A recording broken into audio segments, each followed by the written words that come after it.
재개발은 아파트가 아닙니다. 가로주택 정비에 소액 투자를 하실 분들은 나오자마자 바로바로 거래되는. 오전에 열심히 저희가 장이 19역부터 4구역, 6구역 그리고 현재는 장이 7구역 앞쪽에 있는 믿음 공인중개사에 왔습니다. 소장님 한번 인사하시죠. 안녕하세요. 뭐라 그래야 되죠? 소장님. 저 최윤미 소장입니다. 네, 여기는 믿음 공인중개사 최윤미 소장님이시고요.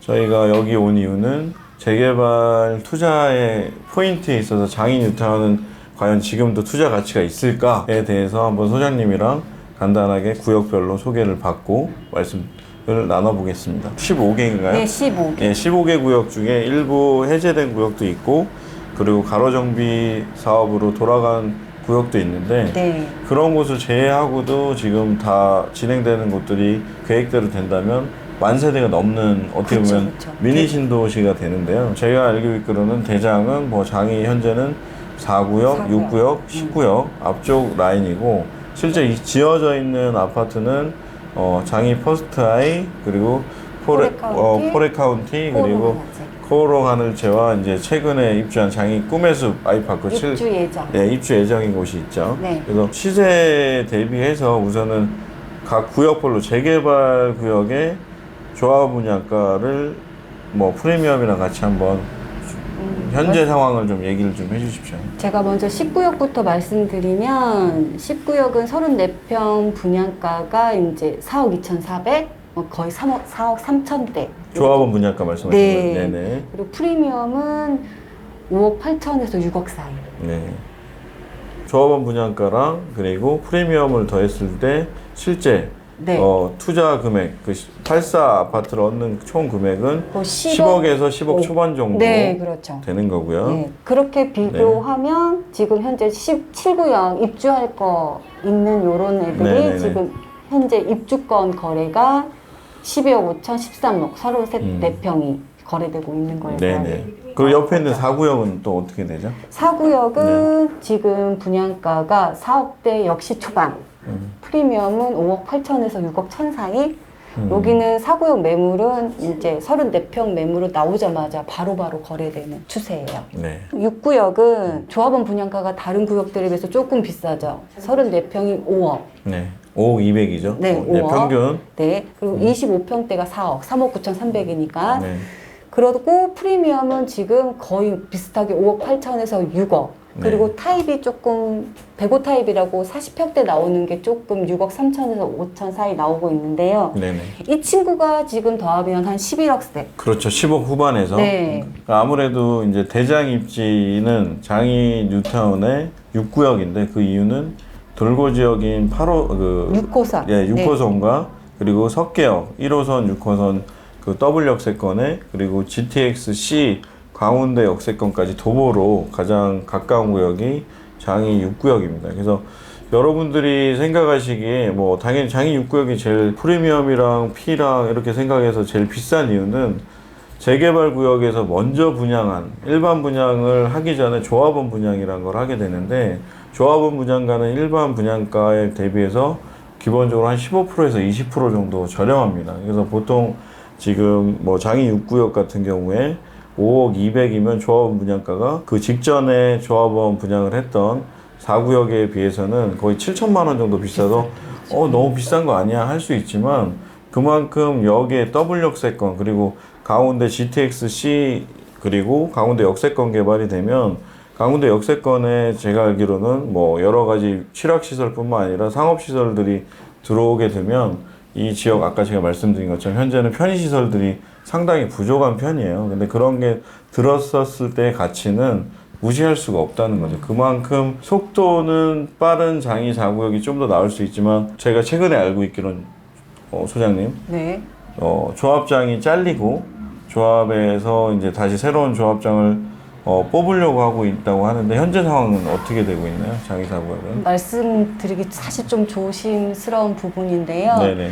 그러니까 그 일을 조금 더 잘 해내고자 이제 같은 조합원분들끼리 조합원 해임도 하시고, 네네. 그다음에 그러기 위해서도 직무대행도 지금 선임한 걸로 알고 있어요. 아. 네. 지금 3월부터 이렇게 안타까운 일이 일어나서 그러니까요. 지금 거의 7개월째 일이 머물러져 있는데 제가 알기로는 또 그런데 그 장이 4구역 조합장은 직무 정지에 대해서 또 가처분 소송을 하고 있죠. 그것과 또 기각이 됐어요. 기각이요? 네. 아, 그러면 그 잘린 거에 대해서는 정당하다? 네. 네. 그런 정당하다고 했음에도 불구하고 이렇게 사업이 조합장을 한번 자르게 되면 최소 6개월에서 1년이라는 시간이 흘러갈 수밖에 없는 이유는 시공사들 입장에서는 기존 조합장과 했던 조건들이 있기 때문에 새로운 조합장과 그걸 다시 조율하고 뭐 이런 것들을 사실 싫어합니다. 시공사 입장에서는. 결국은 조합장이 새로 선출되는 거에 대한 자분과 그리고 가처분 신청 뭐 기존 전 조합장이 그런 것들이 지금 최근에는 결론이 나긴 했지만 아마 사업은 진행이 될 거고요. 다 현재 아까 호랭이 TV 영상에서 보셨듯이 다 부서져 있기 때문에 내년 상반기쯤은 아마 기대하고 있죠. 예, 기대하고 있고 네. 아마 직무대행이 아마 이제 조합장 선출을 통해서 빠른 진행이 될 거라고 저도 생각을 합니다.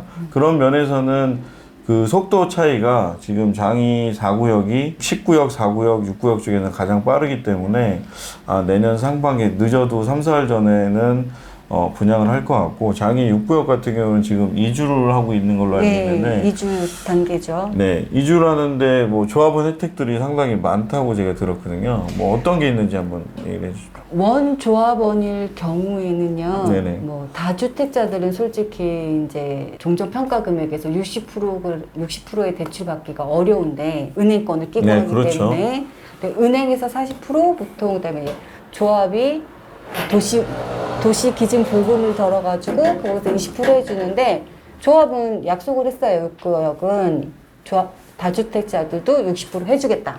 네. 지금 현실적으로 지키고 있고요. 네. 말 그대로 승계되는 조합원들은 그 혜택을 유지할 수 없다. 아, 여기 핵심 포인트입니다. 승계 조합원들은 그러면 40%는 다주택자도 해준다는 소린가요? 그것도 안 네, 해준다는 소리? 은행권을 끼고 해야 되기 때문에. 그러면 승계는 안 되고 원조합원들만 그 혜택을 준다. 장이 6구역 같은 경우는 기존 승계 조합원들의 팔고 나가는 분들이 상당히 적으셔서 물건이 나오는 게 극소량이거나 아니면 감정가가 좀 높은 뭐 한 3, 4억짜리 물건들이 프리미엄 더해서 뭐 10억에서 9억대 물건들이 좀 나오고 있는 편이고요.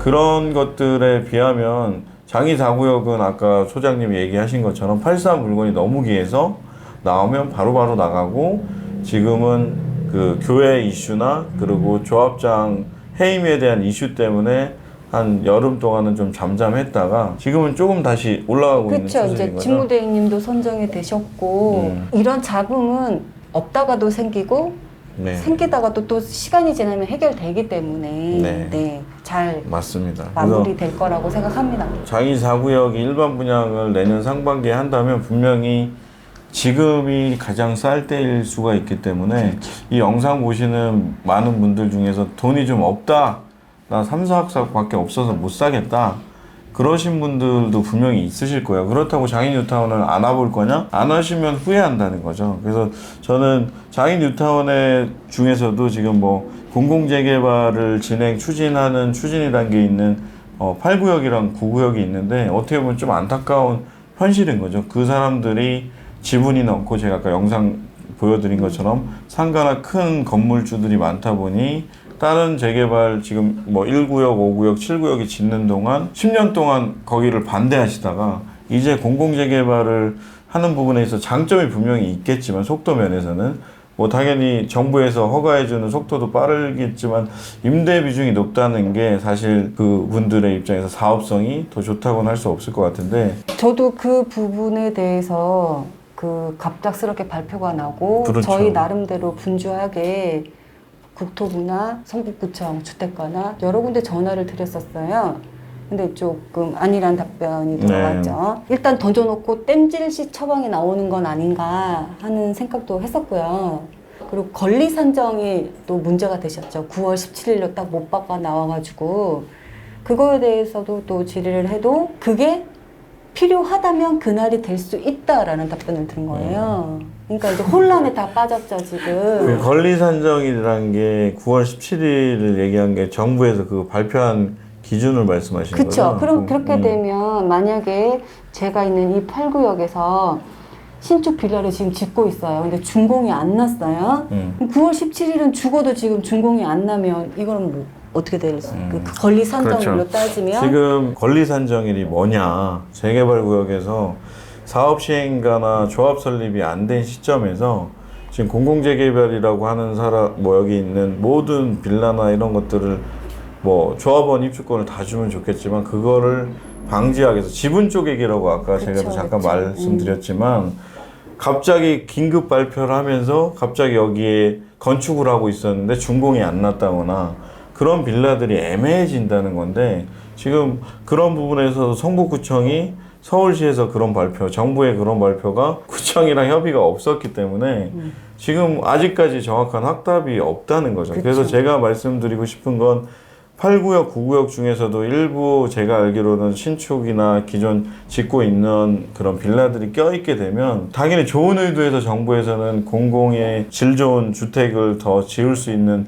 혜택은 맞지만 그게 임대 비율을 올리기 위해서 아까 말씀하신 종상향을 좀 더 해준다는 원칙은 좋은 건데 그걸 20-30%를 맞추게 되면 타 구역에 비해서 사업성은 떨어질 수밖에 없다는 거죠. 그래서 좀 더 지켜봐야 되겠지만 조합원들이 지금처럼 흐지부지 된다면 결국은 다시 지금 현재는 직권 취소가 된 8구역, 9구역 같은 경우는 제가 생각하기에는 공공재개발보다는 이 앞쪽에 있는 4구역, 10구역, 6구역이 완판을 치고 가격대가 제가 아까 말씀드린 것처럼 앞으로 1, 2년 뒤에 입주권 프리미엄 포함해서 15억대가 만약에 찍어버리게 되면 이 사람들은 하지 말라고 해도 아마 일반 재개발로 다시 조합 추진하고 그렇게 할 가능성이 제가 보기에는 현 상황에서는 더 높습니다. 정부에서 주장하고 있는 공공재개발은 제가 아까 말씀드린 일부 그 종로 쪽에 있는 정말 쓰러져 가서 여기보다 더 쓰러지는 길도 2m 도로도 안 되는 그런 곳들은 성북구에 있는 일부 여기 있는 장인 뉴타운의 8, 9구역과는 사실 비교는 안 되거든요. 그래서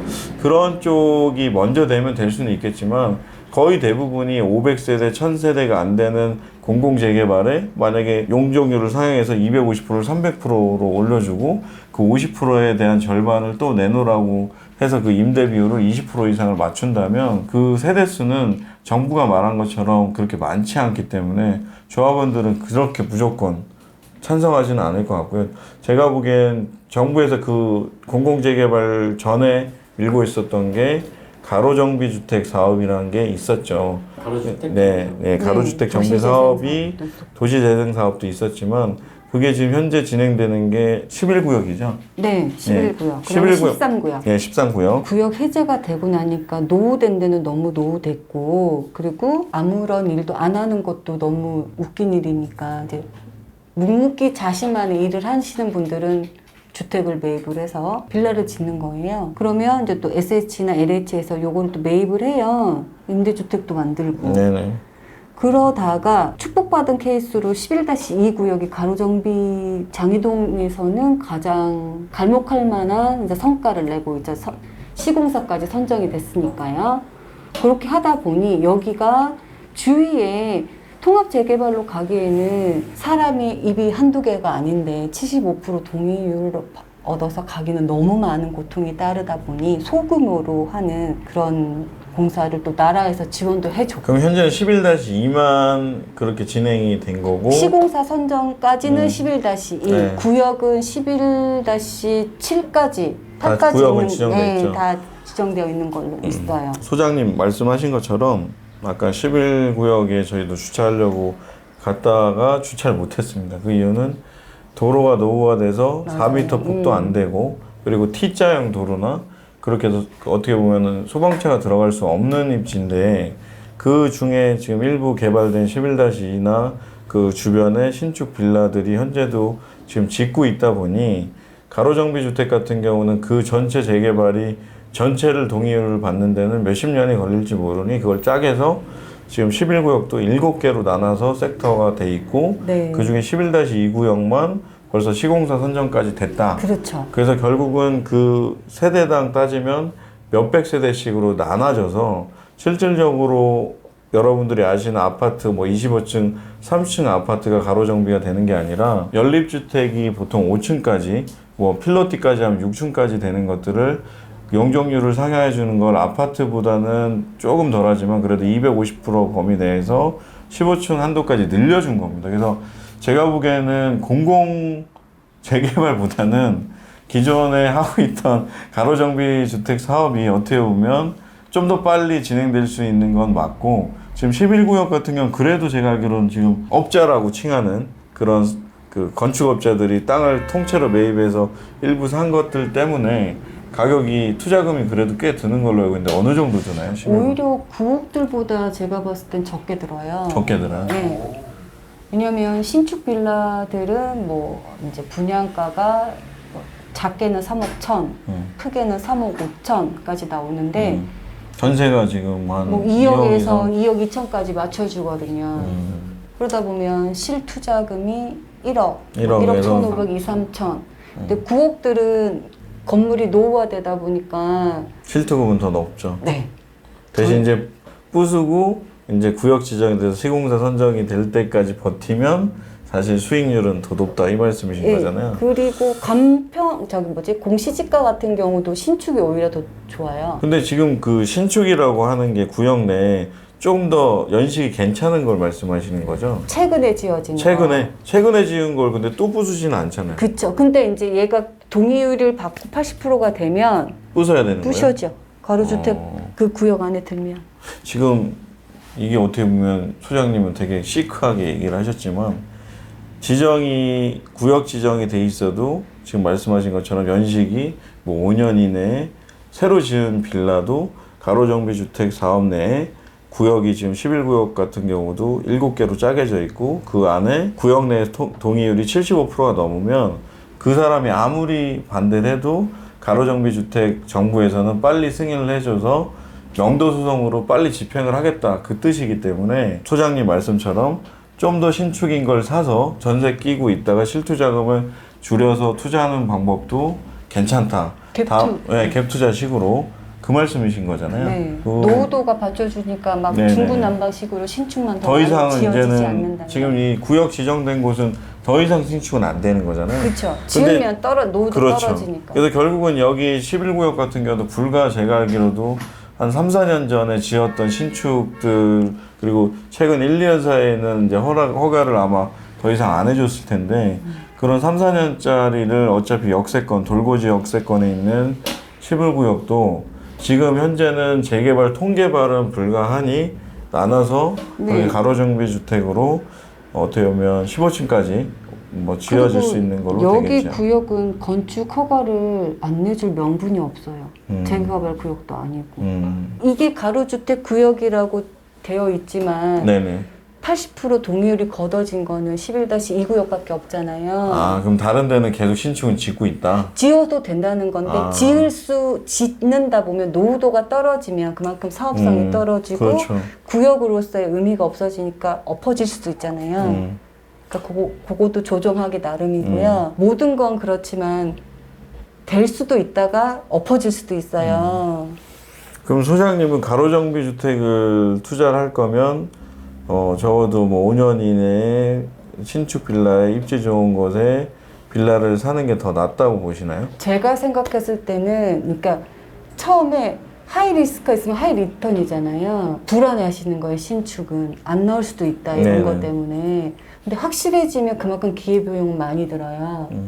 그래서 이게 안 되더라도 수요도 봐야 되는 거죠. 이거 버틸 수 있는. 왜냐하면 노후도는 이 신축 빌라가 한 동 들어섰다고 해서 노후도가 많이 떨어지는 건 아니기 때문에 단지 시일이 내가 생각했던 것보다 더 오래 걸릴 수는 있다는 거죠. 사업이 무너질 수도 있으니까.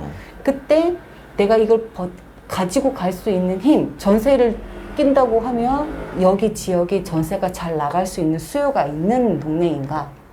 이런 것도 보셔야 되고 그런 것까지 받쳐주는 것까지 생각해서 저도 이제 투자를 하라는 거예요. 아예 뭐 75%, 80% 거쳐진 동네에 내가 조금 돈을 더 주고 분양권을 사는 건 상관없는데 그렇죠. 저라면 그냥 재개발에 묻어놓겠습니다. 지금 하이 리스크 하이 리턴도 있지만, 그러니까 실투자금이 적은 것들도 네. 지금 소장님 말씀처럼 리스크가 없는 게 아니라 있어요. 구역 내 이제 재개발 구역이 지정이 되면 신축 허가를 안 내주는데, 그렇죠. 그거에 비해서 지금 동의율이 75%가 안 걷어지기 전에는 얼마든지 신축을 지어져서 이게 얼마든지 구역 지정이 안 되고 해산을 할 수 있는 리스크가 있기 때문에 지금 소장님 같은 경우는 이제 당연히 구축이 더 많이 모여있는 뭐 11구역 내에도 7개 구역 중에 11-2가 제일 빨리 됐던 이유도 제가 보기에는 역과의 거리는 좀 있지만 노후도나 이런 것들로 서로 으쌰으쌰 단합이 되는 구역이라면 가로정비 주택도 분명히 투자 가치는 있지만 11-2가 벌써 날라갔기 때문에 꼭 만약에 재개발 투자에 가로정비 주택을 대안으로 선택하시는 분들이 있으면 현장 부동산 그리고 지역에 신축하는 게 있는지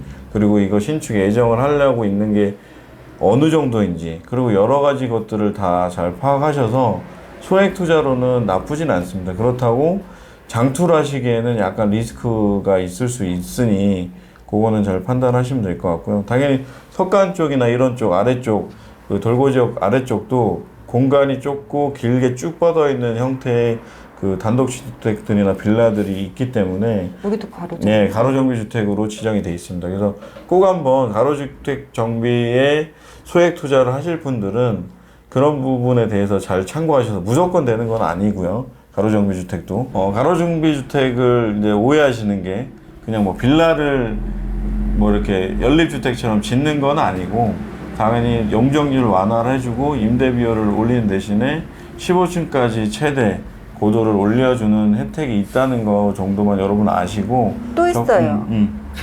또 도로 있답니다. 등 기반 시설이나 네. 공공시설 기부 채납. 네네. 기부 체납이 없구나. 네. 네, 재개발과 다른 점은 기부 체납이 없고 분양가 상한제도 없어요. 맞습니다. 전매 제한도 또 없고 없어요. 예. 그리고 또 하나 조합을 총회를 통해서 조합원이 분양가격을 직접 선정을 할 수 있다. 그것도 장점이긴 하기 때문에 제가 보기에는 뭐 여기 빌라 뭐 석 달이 3, 4억짜리를 사서 얘가 적어도 15층짜리 새 아파트 비슷한 당연히 고층은 아니지만 15층이든 10층이든 당연히 그 구역마다도 높이는 15층이 꼭 된다는 건 아닙니다, 여러분. 최대 15층까지 되는 거고 그 중에 20% 이상의 임대를 늘려야 되는 거고 당연히 정부에서 30%까지 요구를 하면 그만큼의 수익의 차이는 있지만 조합원 분양가를 조합원들이 총회를 통해서 선정을 할 수 있다는 거 그리고 정부에서 밀어주기 때문에 사업의 지연이나 이런 리스크는 덜 할 수는 있지만 제일 중요한 건 정부에서도 약간 뭐 무책임하게 던진 부분은 75% 동의율만 만들어 그럼 내가 얼만큼 속도 낼 수 있는 거 간소화해서 뭐 일반 재개발 사업이 한 5, 6년 걸리는 걸 2, 3년 안에 해주겠다는 장점은 있기 때문에 꼭 한번 비교를 해보시고 가로정비주택, 뭐 장인 뉴타운뿐만 아니라 여러 곳에 지정이 돼 있습니다. 그래서 그런 것들을 서울권에 있는 것들을 한번 다 비교해 보시고 가로주택 들어갈 정도의 여유자금밖에 없다. 그러면 다른 지역을 가다 아니면 장이 가로주택을 한다. 사실 그 정도 투자금면 제가 지난번 영상을 찍었던 인천을 가셔야 되고요. 서울의 재개발 투자에 뭐 2억 이하로 할 수 있는 데는 사실 없습니다. 그게 현실이고 제가 아까 영상에서도 말씀드렸지만 예전 1, 2억이 지금 돈 가치로 불과 한 3, 4년 사이 화폐 가치가 제가 보기엔 절반 정도 이상으로 떨어진 체감하는 것들은 뭐 예전에 10억 넘으면 비싼 아파트였지만 이제는 20억에도 별로 비싸게 안 느끼는 것처럼 제가 장인 뉴타운을 아까 말씀드린 것처럼 1년에 1억만 올려서 앞으로 5, 6년 뒤는 16억, 17억 얘기를 하는데 그게 예전 같으면 에이 저 미친놈 저 헛소리 하고 있네 뭐 일부러 띄우려고 하네 하지만 제 말이 틀린지 맞는지는 불과 1, 2년만 지나도 15억은 그냥 찍지 않을까. 제가 말한 미아의 센터피스가 현재는 벌써 15억이기 때문에 그게 17억, 18억 가면 여기는 자연스럽게 뭐 1, 2억 격차일 지금은 1, 2억 격차지만 광운대 역세권 개발이 되고 GTX에 좀 더 가셔야 되고 제가 아까 동북선 경천철을 빼먹었던 것들은 그거의 파급력은 사실 그렇게 클 것 같지는 않습니다. 기존에 미아 쪽에도 뭐 경절천이 있었고 했지만 없는 것보단 사실 있는 게 낫겠지만 그게 왕십리까지 간다면 뭐 장이 뉴타운의 뒤쪽에 있는 7구역이나 5구역이나 일부 영향은 받을 수 있고 그것 때문에 대명 루첸이나 이 뒤쪽에 있는 준신축 아파트들이 가격이 지금 똑같이 상승을 같이 하고 있다는 걸 보면 그 교통호재 그리고 역세권 개발 그런 것들이 복합적으로 있는 장인 뉴타운은 제가 보기에는 가성비 서울에서는 대장이 아닐까. 분명히 신림 뉴타운도 좋고 다 좋습니다. 근데 그런 것들은 다 구역이 몇천 세대씩 띄엄띄엄 떨어져 있기 때문에 뉴타운 이미지는 아니라는 거죠. 그런 면에서 10년 뒤 미래를 보시고 투자하실 분들은 몸빵은 사실 할 만한 곳이 이제 여기 장인 뉴타운은 없을 것 같고, 제가 아까 말씀드린 것처럼 영끌해서 여기에 많이 투자를 하실 거면 이제는 뭐 3억 이상 주택을 사면 대출이 안 되는 것뿐만 아니라 상관이 없지만 재개발은 아파트가 아닙니다. 그래서 전세자금 대출은 돼요. 하나 팁을 드리면, 그래서 지금 돈이 없을 때 공부하셔라. 그리고 현장에 많이 돌아다녀서 소장님들이 여기 지금 현재 최윤미 소장님처럼 잘하시는 소장님도 있지만 전혀 경험 없는 소장님도 있어요. 그거는 어디가 잘하는지는 알 수 없습니다.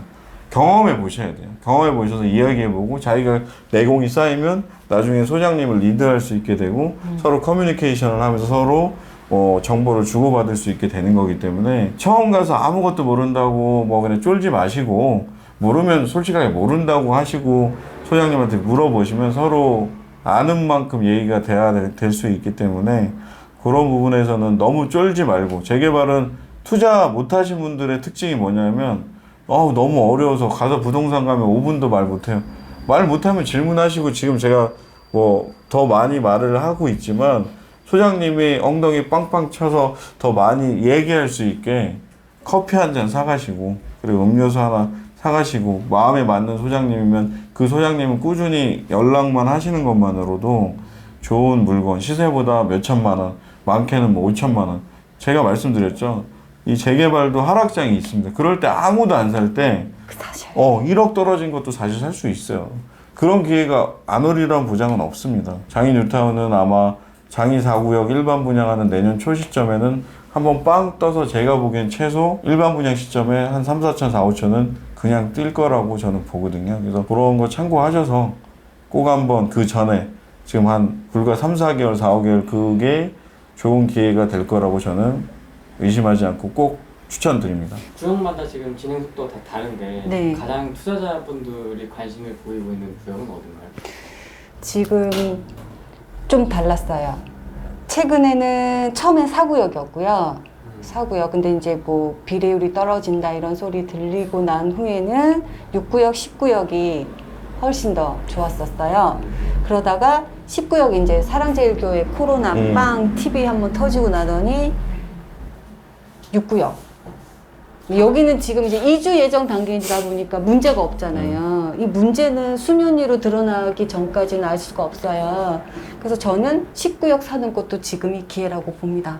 상황이 제일 안 좋으니까 지금. 맞습니다. 영상에도 거의 한 8, 90% 19역 얘기를 했는데요. 원래 그럴 생각은 없었고 대장을 말하려고 하다가 지금 여기 현장의 분위기 있는 소식 그대로 전해드리면, 교회와의 대치 상태가 현재도 풀리지 않았고, 뭐 소문에 의하면 교회에서 뭐 진짜 서로 잘못하면 폭력으로 이어질 만큼 아직도 분위기가 엄하기 때문에, 사실 그럴 때 기존 전혀 이 교회와 상관없는 구역 내에 실망 매물들이 나올 수 있다는 것도 지금 여기 소장님 말에 저도 동의하고요. 그런 물건을 잘 잡으시려면 꼭 여기 믿음 공인중개사에 한번 오셔서 꼭 좋은 물건을 잡으시길 응원해 드리겠습니다. 어느 분과의 뜻과는 다르게 저의 말이 또 해석될 소지가 있을까봐 내심 좀 불안도 한데, 그래도 저희 장인 뉴타운은 흥망성쇠가 있듯이 문제가 있든 없든 사업은 계속 쭉 가고, 그래서 늘 좋은 결과를 도출해 왔거든요. 여기 구역이 더 좋네,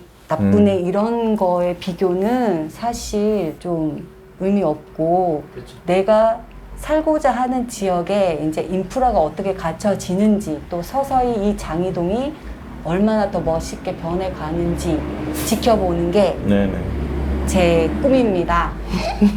저도 그 옥상에서 같이 이렇게 쭉 그 구역별로 진행이 다 다르니까 네. 완전 철거된 거, 반 철거된 거, 네.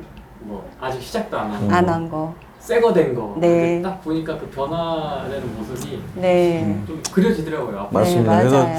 장인 뉴타운이 제가 지난번에 인천도 그 인천 그 부평 산곡 재개발의 구역별 단계를 볼 수 있는 좋은 곳이라고 생각을 했지만 그 못지않게 사실 좋은 곳이고 당연히 거기보다 더 좋은 곳이기 때문에 가격이 비쌀 수밖에 없지만 싸고 좋은 건 없고요.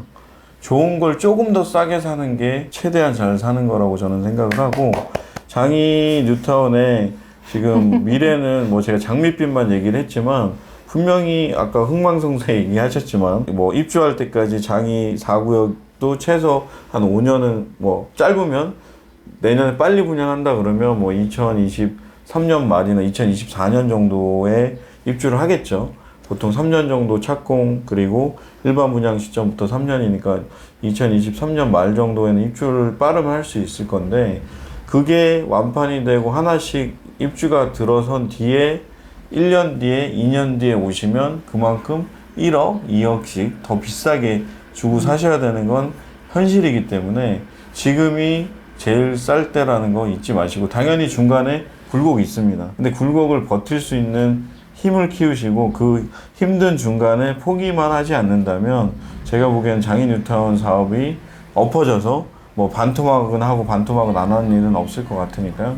꼭 한번 오셔서 그 제 말이 틀린지 맞는지 자기 돈에 맞춰서 이걸 보면서 이 구역 내를 보는 것들을 한번 보시고 다른 지역을 보시면 좀 더 넓은 시야로 다른 구역과 비교할 수 있는 재개발 투자가 될 수 있을 거라고 저는 생각합니다. 저는 마지막으로 무허 건물이 뭔지 어떻게 생겼는지 뭐 뚜껑이 뭔지 진짜 뚜껑만 있는 건지 그거 마지막으로 제 영상 별도로 또 촬영해서 보내드리고 여기서 마치도록 하겠습니다.